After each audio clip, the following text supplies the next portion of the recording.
Welcome, everybody, to the Fly High Wi-Fi Mental Health Podcast. Today, we have a very special guest for you guys by the name of Grayson Rogers. If you guys don't know who he is, I suggest you find out.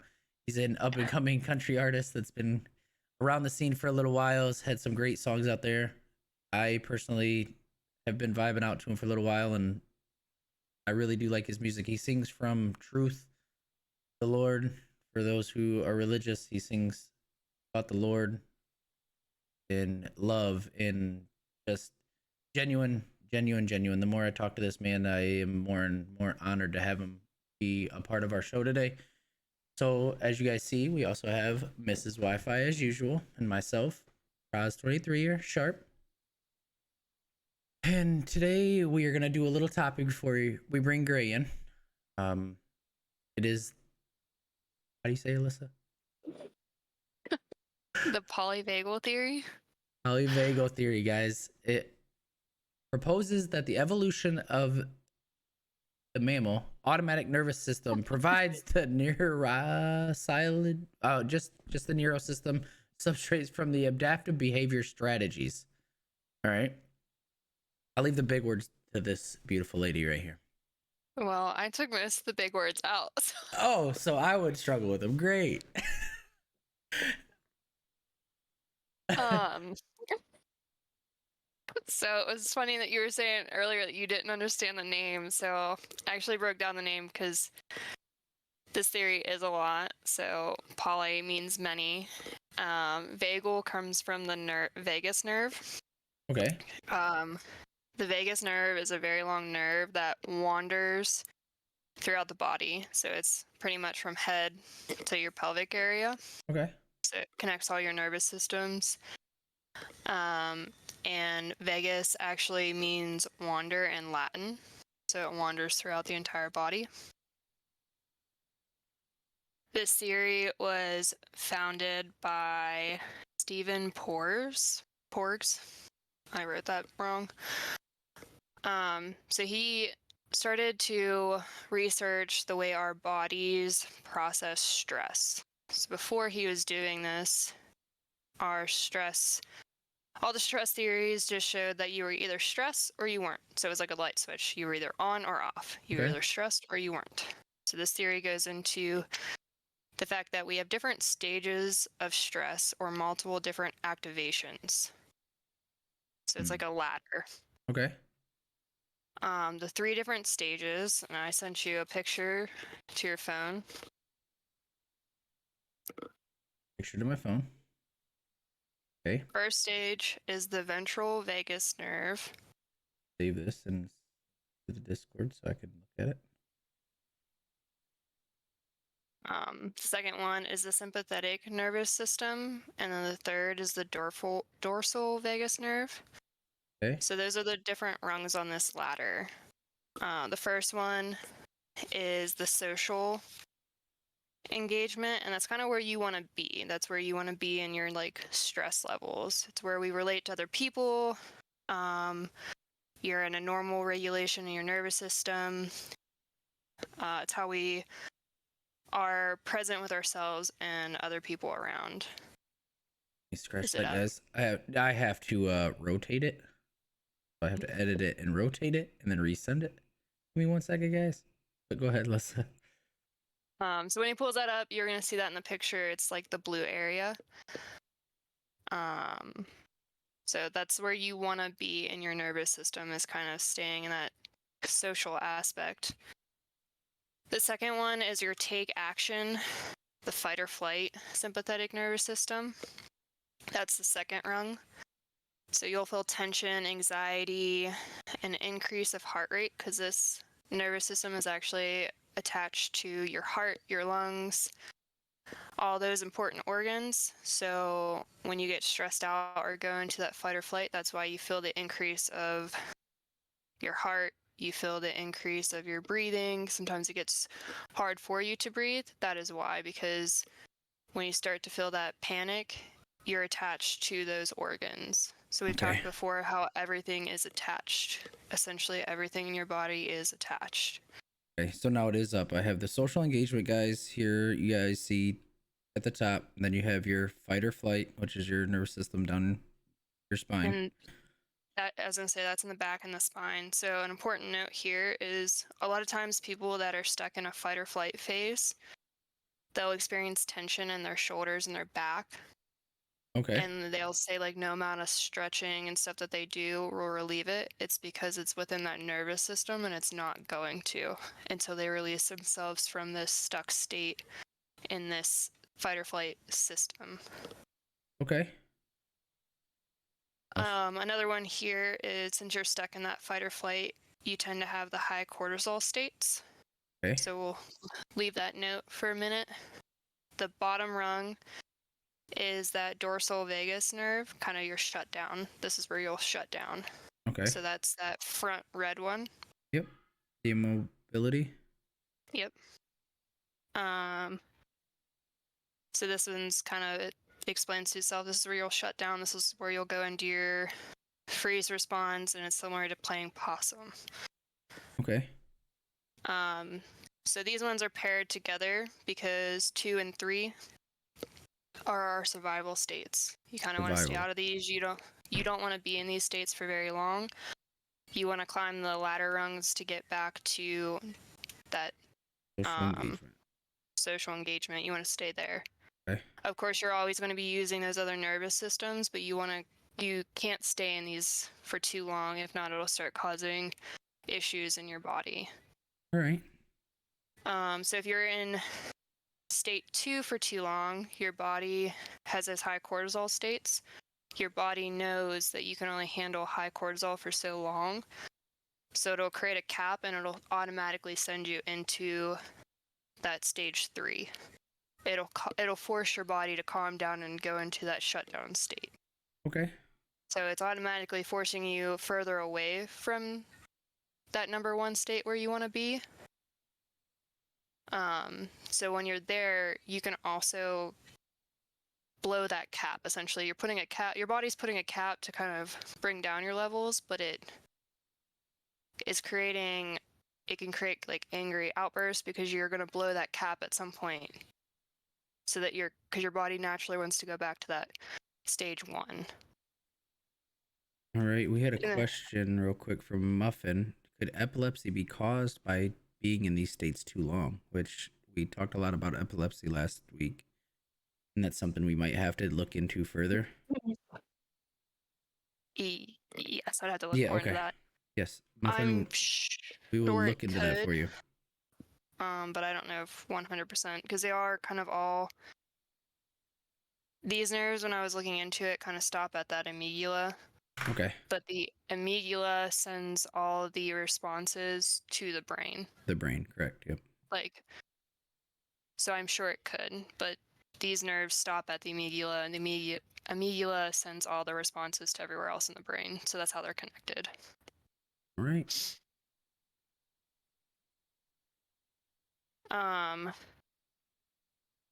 Within all of this, the nervous system takes control, so you really have no control of your subconscious reaction. And another big note is like you can bury it like in your mind, so you can try to forget about it, but the nervous system remembers. The nervous system remembers. Okay. So like you can be doing something and your body reacts, and it's like kind of the body remembering and reacting to something that you've been through.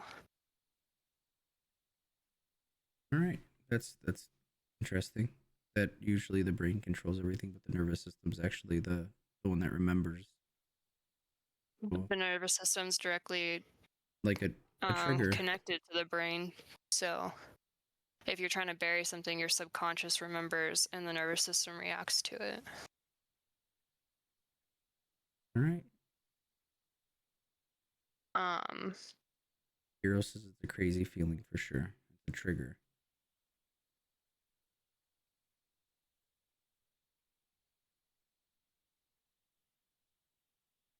That is kind of where I stopped with it because I was hoping you. Go ahead. Okay, I was hoping you had more to feed into this. I Um, tried to dig into it, but it's a lot. When I was it digging into really it, is a I lot. was like, I know people who are trauma survivors tend to get stuck in that two state a lot, so they jump Okay. back and forth between two and three. It is very hard to get them back to that one state. It does say trauma's effects on the nervous system and the response.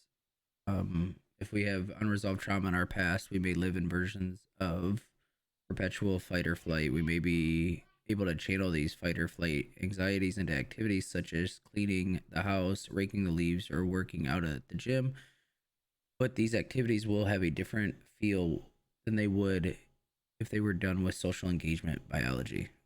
So again, if you were in stage 1 versus stage 2 or 3, they would feel different for your body and your nervous system. Mm-hmm. So Um, so I think like a big thing to remember is like stress is not just an on or off thing, and it can sit right. within your body, and you're reacting differently depending on which rung of the ladder you're on. And you react differently obviously versus 2 and 3 in 1 because Mm-hmm. it's just the nervous system versus your brain. So I also thought it was interesting that the nervous system that you want to be on is a lot smaller than the survival mode's nervous system if you look at the picture. okay, one second. The same picture you just sent. Yeah. Okay. So, oh yes, you guys see the blue that runs only to about the bottom of your neck into the top of your spine area, and then down to about the heart area, and then the fight or flight runs all the way down the spine, and then your mobility, the vagus nerve, it actually stems from top to bottom of your body. So these are the things she was just talking about, that it's harder to stay in one is Mm-hmm. how you look at it. It's less area You're to not, cover. yeah, you're going to be in those other ones. It realistically is just how much time you're spending in those other ones. Right. And trying to stay out of them as much as possible. But we all know that stress is day in and day out. It could be any little thing that triggers your stress to skyrocket. It's not a good thing. Just dealing with them on a daily basis and learning to, how we say, channel them, but not forget them, obviously, because you don't forget them. You might be able to distract your mind from them, but you're not able to actually forget them. And when your mind shuts it off, your nervous system picks it up. Mm-hmm. Another thing that I was reading was like if you're constantly stuck in the fight or flight, I think I read an example of it. Your body is starting to see the world as a threat. And so your body used to be fight or flight if like a bear was chasing you. Obviously your body's not worried about like digesting food if a bear is chasing you. So your body's going to be thrown off of normal things that it needs to do if you're constantly stuck in that fight or flight. That's why it's saying like you can't constantly be stuck in those modes. You need to get back to the normal state so that your Right. body can function the way it needs to. Yeah, we had Hero ask if it messes with the cortisol levels. Yes, she did. She did state that it does mess with the cortisol levels. So So the fight or flight, the sympathetic nervous system will make your cortisol levels rise. And if they get too high, it'll force your body to go into that dorsal vagus nerve. It'll okay, actually, if you're starting to sit too high for too long, it'll actually force your body to shut down. So it'll send you over. the shutdown. All right, guys. As she stated, this is a very deep topic. We're gonna do a little bit more on it, I'm sure, once we get a little bit more knowledge on it, and if there's any questions on it. Like, we had the epilepsy question already, and that's something we'll have to look into to just be able to provide accurate information if there is any that we can provide. But if there's not any questions further with this topic, we will get set up to bring Gray on. When you mean shut down, would that be you go to sleep or whatnot? So shutdown phase is more like um, the freeze mode. So your body is no longer in fight or flight, so it's not going to want to fight the threat. It's not going to want to run away from the threat. Your body just kind of like shuts down. So you Okay. don't really do anything. You're just kind of like a way that it explained it, you're kind of looking at somebody who is abnormally calm about a situation, like they were just frantic about a situation, and you just look at them and they're just kind of like they went from frantic to completely mellow and polar opposite. Their body just went into shutdown. Perfect. And Heroes actually answered that. He goes, you could either freeze or faint. So it's awesome that we have some people that have knowledge with this in the chat with us to help us if we have any information about it. All right. Any other questions before we move on, guys? If not, I'm gonna switch out of this and bring Gray in.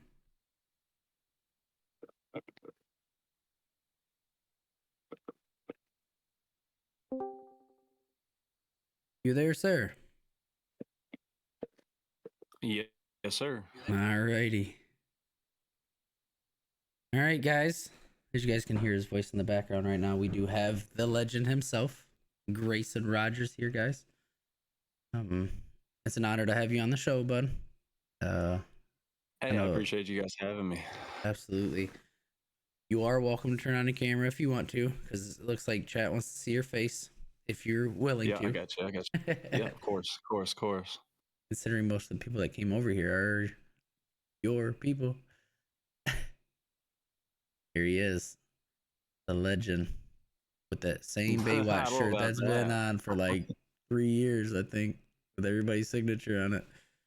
Yeah, there's a lot of people that have never even seen me in another shirt. Imagine that.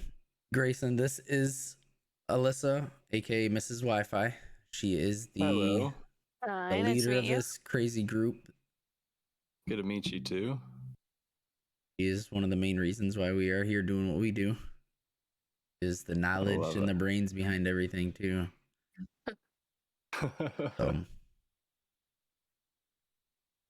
Hero said, "Turn it back off. His eyes hurt." What does that mean? I don't know. He's just jealous that your arms look better. All right. So, welcome to the Fly High Wi-Fi podcast for mental health. We do have a couple questions set up for you. Well, I have a couple questions set up for you. Alyssa said this is my goat and pony show here. Love it. I love it. Yeah. So I wanted to start with letting you tell everybody here who you are and what you do. Yeah. I'm a country music artist. I've been a country music artist for I think 12 years now, maybe a little longer. I've toured all over the States into out of the country. Played shows with some of the goats of the industry many times. Record my own stuff, write my own stuff. Started streaming about 2.5 years ago, almost 3 years ago. It's crazy how time flies. 3 years ago, and husband, dad, all that good stuff. So that's pretty much me in a long story short. All right. Where are you originally from? I was born in Virginia, and moved to Pittsburgh when I was pretty young.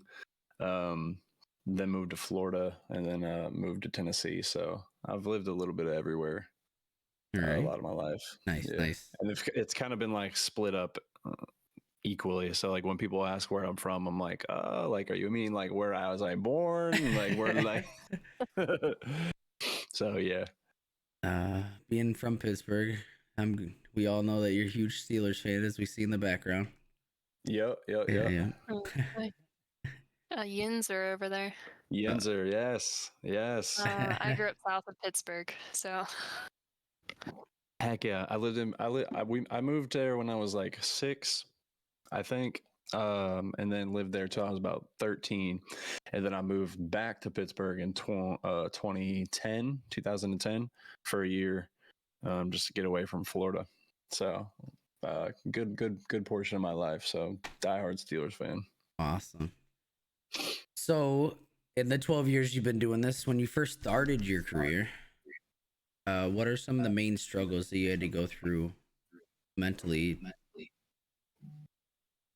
When I first started, mentally, to be honest, I was just so focused on getting it done, and getting what I needed to done, what I needed to do. So, I was so excited about every time I got a gig, every time I wrote a song or whatever. So when I first started, I'll be honest, there wasn't really too much of a mental challenge for me. But as I continue to move on and figured and found out how hard a music career is, and the highs and the many more lows that you have, is really when I started to have to grow up mentally, if you will.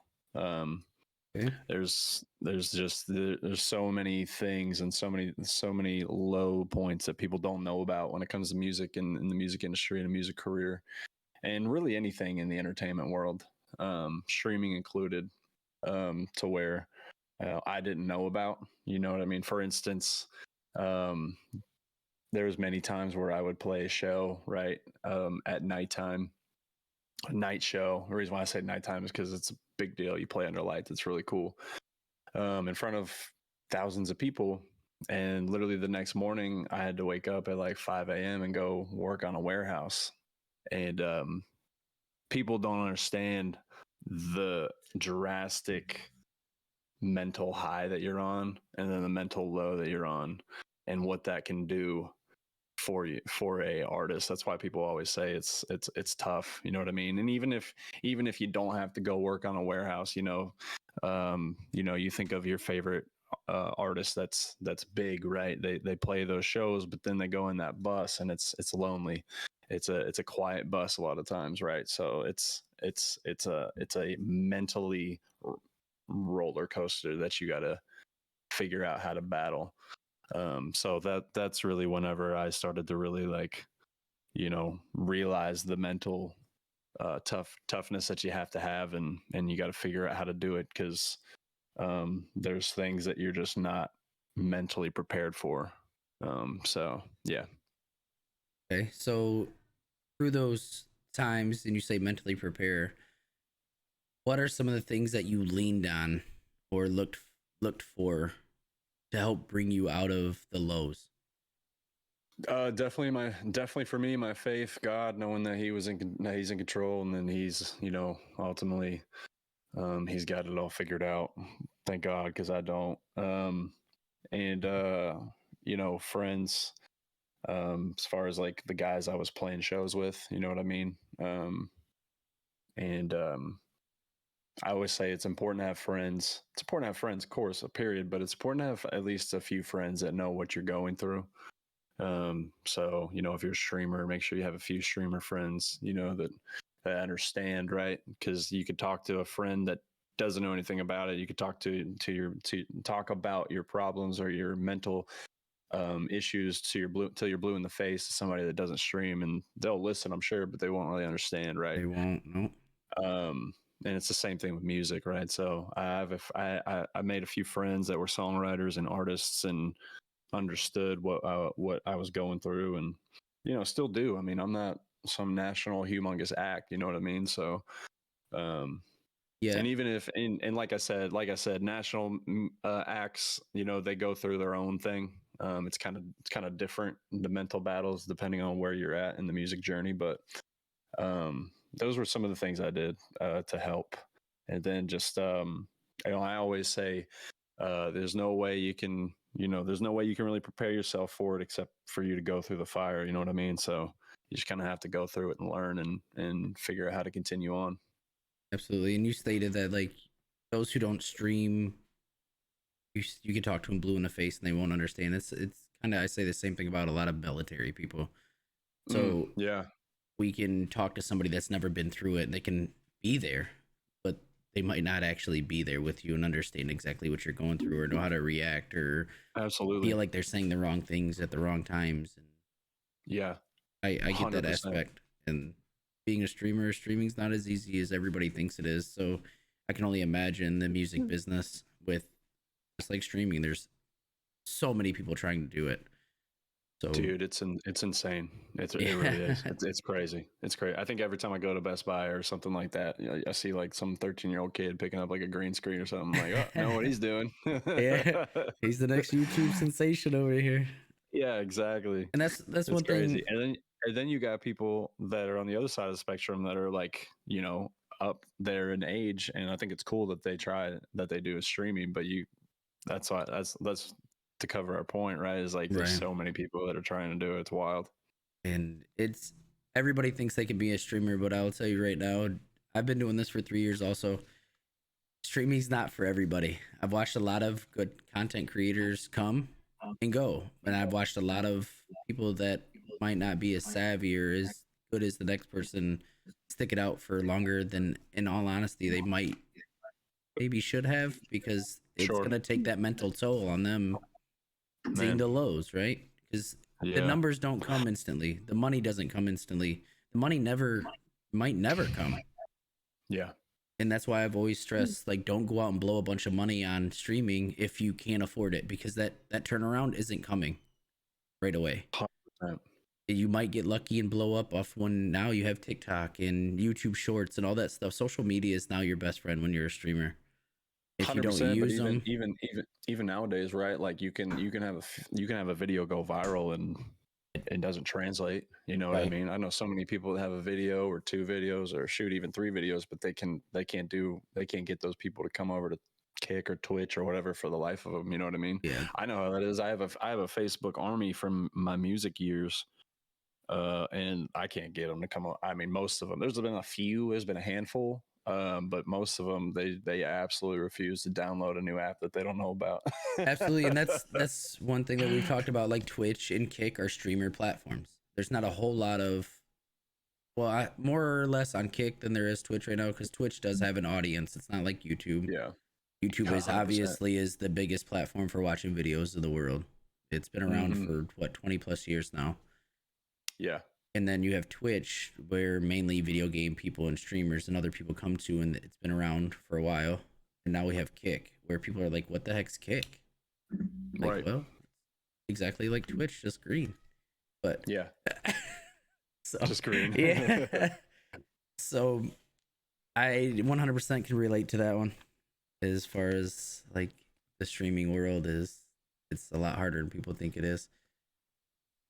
Poor Alyssa's It over really is. here, like, no, not for me. I don't do it. Oh, you don't? You don't do it? No. She does these Okay, podcasts with us, and that's as far as it really gets with her. I love Besides, it. Played Rocket League a little bit. That's it. yeah. That's awesome. So Hey, man, if you don't need it and you don't love it, you know what I mean? It's probably, I tell people all the time, I'm like, if it's just a hobby for you, good for you, because if you're right. trying to make it like a career or something, man, whew, it's tough, man. It's tough for sure. Unless you got Sarge's Um, energy, then I don't know. Yeah, right. What'd you have, Alyssa? I was gonna say I can barely figure out the little bit of technology I have to figure out to get on here, let alone try to do everything else. Right. Yeah, I'm with you. I'm so bad at that tech stuff. It's not even funny. He's building a new computer right now too, and we're all gonna have to be I'm sitting not. him My in friend disc. is. I'm gonna sit back and watch and be like, "Oh, that goes there." No idea what that does, but okay. Right. So you Yeah. stated early on that you've played with a lot of big artists and toured around. Who, without leaving anybody out, who was your favorite to perform with? Um, Man, there's been so many just cool shows that I've been blessed to play. Say Jay Saldine's one of them for sure. I mean, he's been a big inspiration of mine since I started. Um, who else? Brantley Gilbert. Brantley Gilbert was really cool. He actually watched the set, which was doesn't rarely happens. Um, Trying to think of who else was really. I mean, all of them are super cool. Russell Dickerson. Russell Dickerson. I don't know if chat knows who Russell Dickerson is. If you don't know country music, you probably don't know who he is. But man, that guy puts on a show. He puts on a show. But there's just been so many cool opportunities and blessings that I've been able to be a part of and do over my career. So it's been cool. It's been amazing. It really has. And if it ended tomorrow, I could look back and be like, man, not many people can say that they've been able to do some of the things that I've done. So. And that's that positive outlook, right? You gotta find that positive outset, even though. Mm-hmm. So besides, if you guys don't know his upcoming single next month, do you have any shows coming up? I do. I do have some private corporate shows. Okay. I've been playing a lot of corporate private stuff lately because they're a blast. So I mean, there's one in Texas, there's one in California, but it's not like it's open to the public. I mean, I play in Nashville here quite a bit. As far as public shows go, I've kind of since I've had two little girls, I've kind of just been super picky on what kind of shows I do nowadays.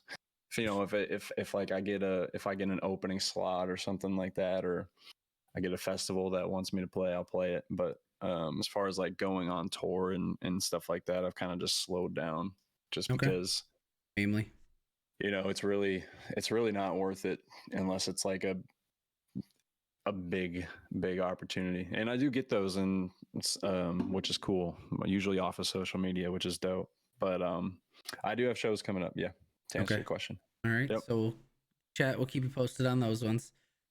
We do have Muffin asking for your address, but we know that ain't happening. So Muffin, you're gonna sit back.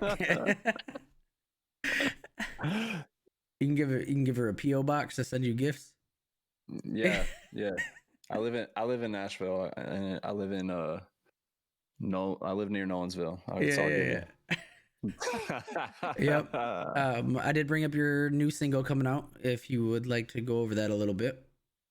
Yeah, I have a new song coming out in January. We already have some radio interest, which is always cool. Got some Billboard interest, which is dope. This is a really cool one. I wasn't going to even record this song, but I actually let chat in my community here on Kick pick the song that I was going to record, which is I feel like it's super unique and super dope. I don't know that many artists are doing that. Really excited about it. Jay Saldine's guitar player played guitar on it, tracked it, which was super dope, super cool. We killed it. So we're looking to release it in January. Hopefully we'll get a pre-save campaign and a pre-order campaign out here by the end of December, hopefully. Awesome.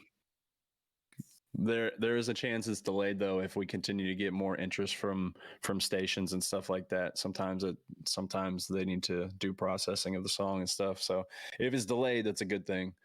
I don't want it to be delayed, but also that'd be dope. But that looking to be released around like the end of January. And I wrote that song by myself, actually, which is, I've never recorded a song that I've written by myself. It's always been me collabing and co-writing with friends of mine here in town. So that's got to be a mental high, right?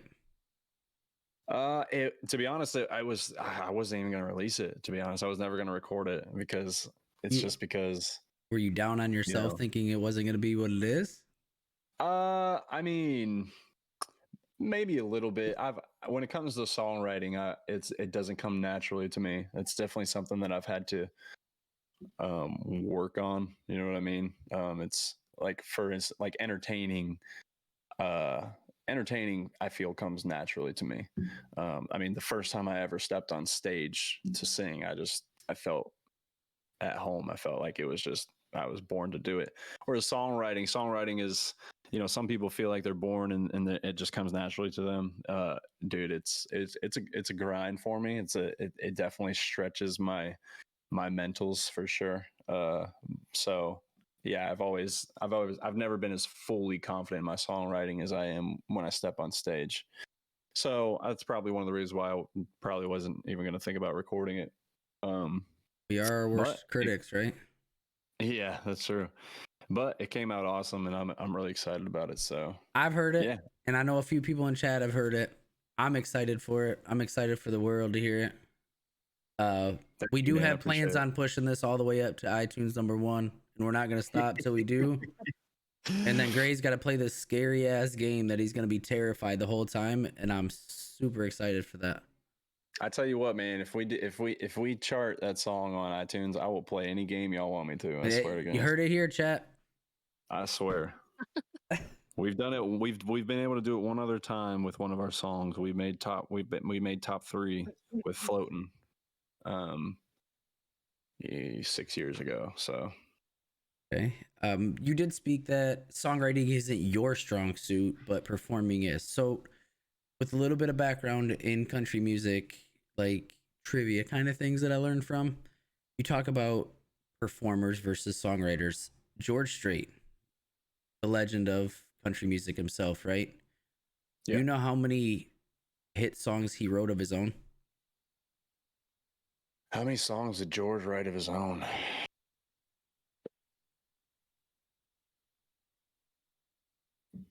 Does George write his own songs? No, sir. I didn't He's think only so. nope. So I therefore, didn't think so. that's something that I Yeah, knew a little yeah, bit in the background. He has wrote, I think, a total of 3 of his own songs out of his top 100. yeah. That's what I thought. I was like, I was thinking, I was like, is this a trick question? I It was like, I really don't is a think trick George writes. question. Yeah. I don't think So George writes his own songs. Yeah, yeah.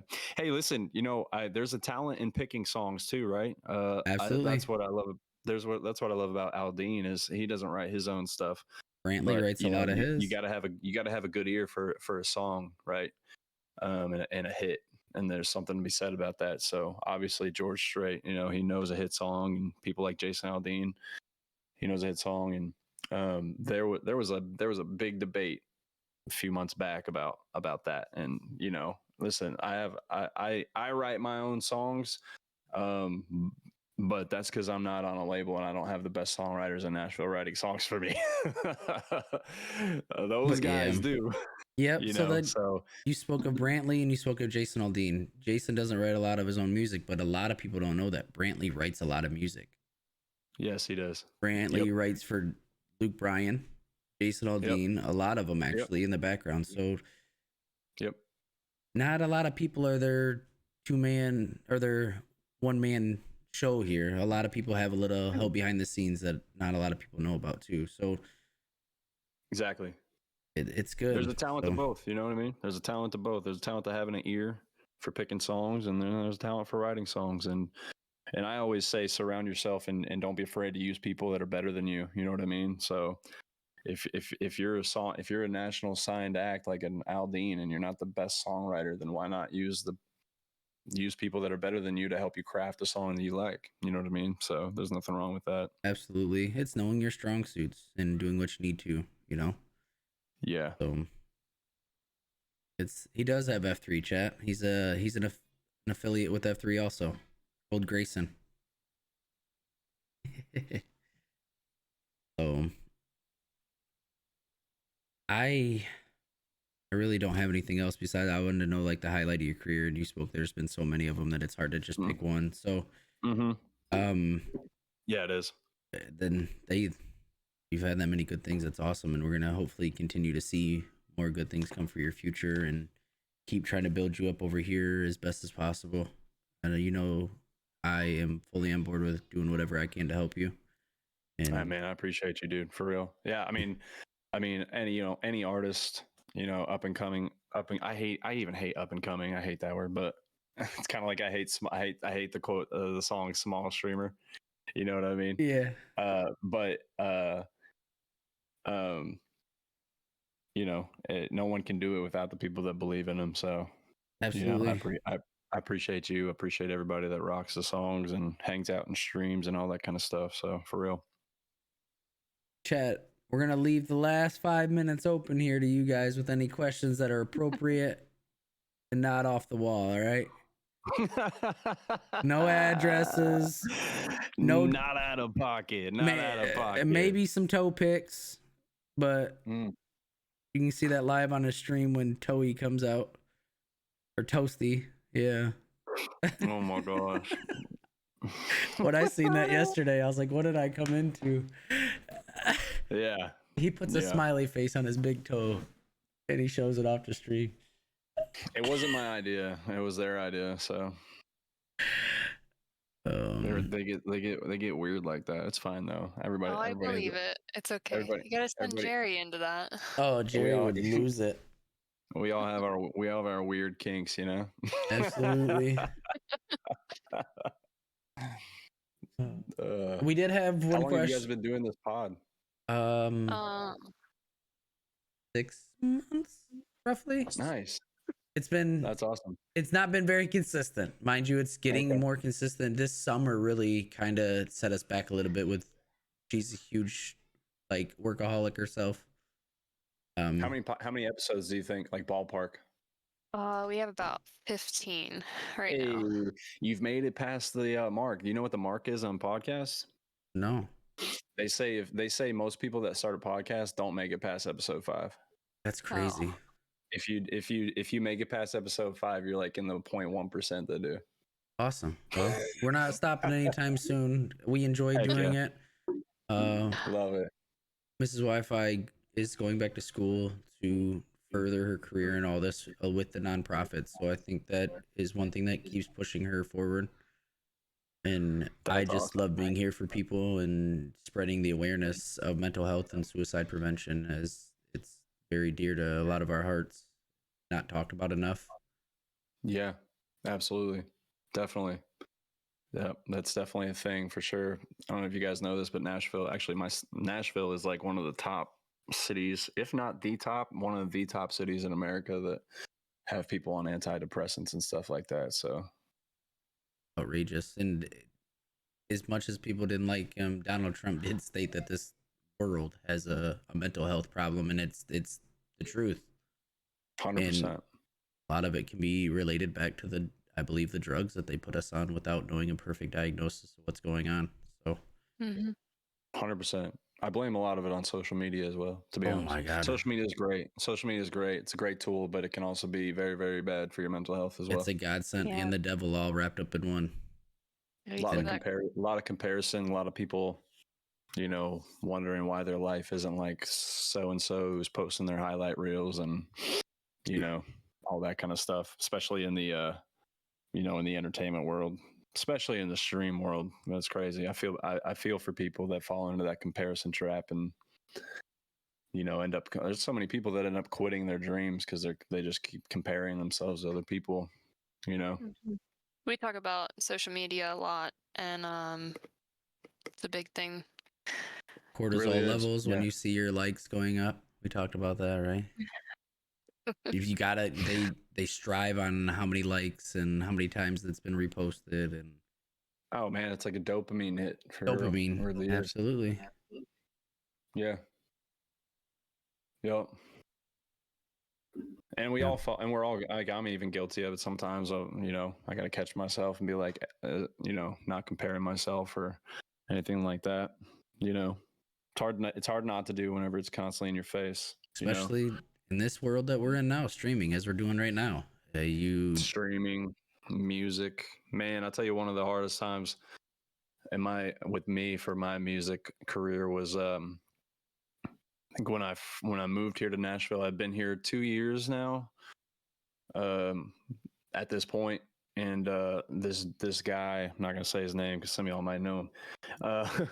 This guy came in, moved to Nashville, literally just started singing, like just picked it up out of the blue, and he was all right. Like he wasn't great singer, vocalist, but he was decent.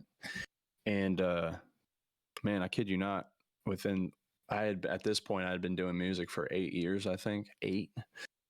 And this guy came to Nashville, moved to Nashville probably about 5 to 6 months after starting singing in general. And within a year, he got signed to a label. You know what I mean?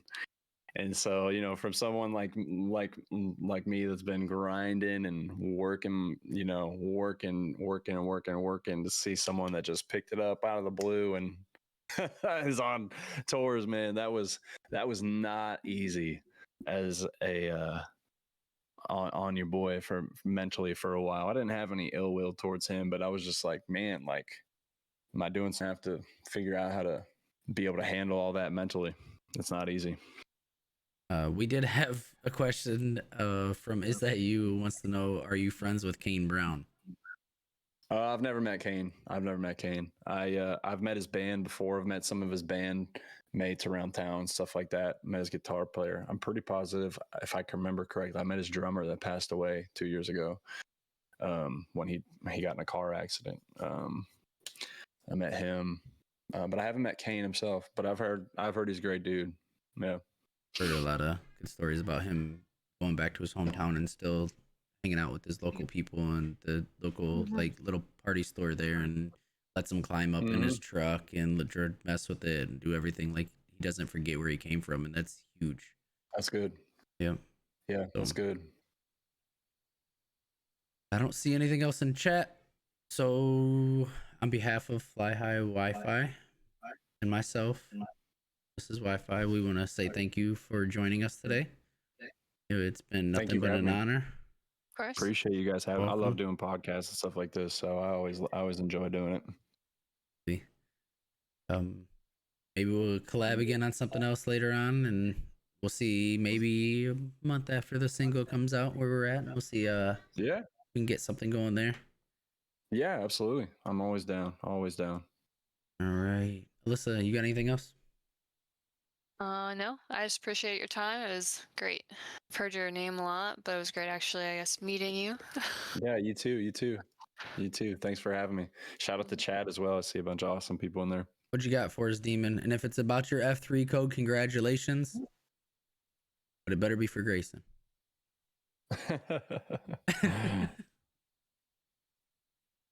I got something to ask Grayson. Yeah, let's see what it is. What you got? Lucia, we love you too. Yeah, I love y'all, man, for real.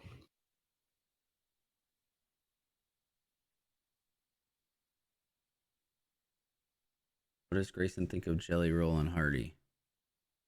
I think they're both super talented. It's really cool to see someone like Jelly Roll win. You know what I mean? I don't know if his story. It's pretty cool to see somebody. He just won an award. New. I think he won New Male Artist or New Artist of the Year. And if you guys don't know anything about the music industry, man, it's when it comes to labels and getting signed and stuff like that. Age is a thing. Age does play a factor, and so for a 39-year-old dude to win New Artist of the Year, that is some inspiring stuff right there. You know what I mean? So super cool. Seems like a really good dude. Love his song. What the heck's that song called? Son of a Sinner. What a song. Right. Hardy. I don't know too much about Hardy, to be honest with you. I know some of his stuff, but I like him. He seems cool. Yeah, two really, really good artists.